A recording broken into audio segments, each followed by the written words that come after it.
Shortly before we came on air, I spoke to the Russian ambassador Yuri Filatov. I first asked him when his country would stop its aggression against Ukraine. Well, I understand that is an emotional question, and it's a highly emotional issue for many people here in Ireland. For us, it is emotional as well. What we are talking here is really a humanitarian tragedy in Donbass.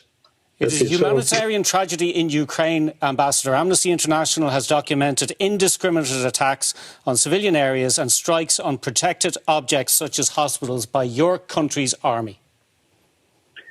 Well, if you want to make a statement, you are free to do that. But if you... I'm quoting Amnesty International, sir. Well, it doesn't matter. I mean, will you let me explain some basic facts? Please, try your best. Okay. So what we are talking about is the sad truth that the war has been going on in Donbass for almost 8 years, waged by the Kiev regime against the people of Donbass and Lugansk, Donetsk and Lugansk republics. I'm sorry, Ambassador, but that war was started by Russia. It was fomented by Russia. It was continued by Russia. Russia has been arming the separatists in those areas you mentioned. We did not.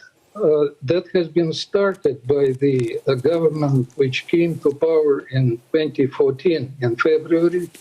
The only reason was that the people in the republics in the region at that time, they simply rejected that. They have not accepted the new regime, which was all about Ukrainization.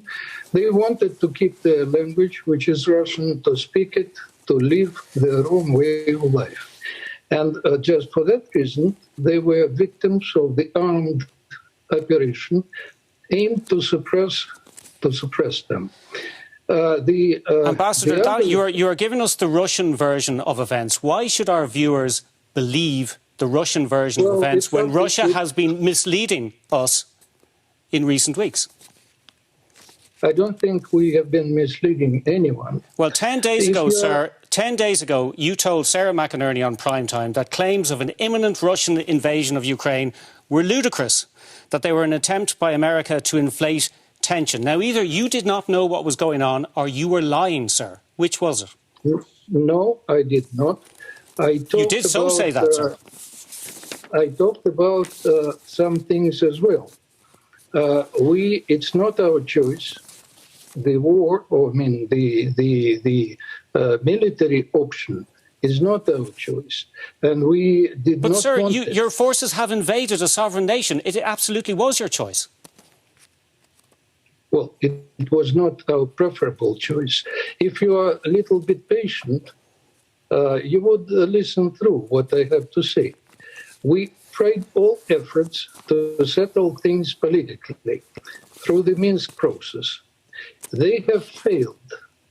It all became clear that Kiev just did not want to settle that in the format of the Minsk agreements, let alone talk directly to the republics. They simply used this diplomacy as a cover to prepare an offensive on the Donbass.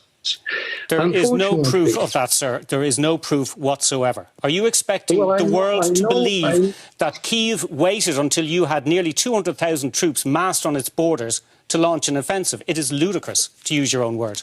Well, you may say so, but it's a fact. You may ask the French and German diplomats which have been involved in the process in the Normandy format, and please ask them, have there been any instance when the Kyiv delegation there agreed to something?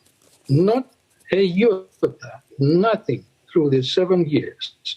So, I mean, there was no other choice to end the suffering of Donbass through real humanitarian intervention. That's what the special operation is exactly about. The only By special operation, sir, you mean the invasion of a sovereign nation? The only aim of the operation is to neutralize the ability of Ukrainian military to inflict any more suffering on Donbass. Ukrainians should not be afraid of that. Mr. Civilian Ambassador, populations, Ukrainians as are well being as killed by cities, your are not- forces.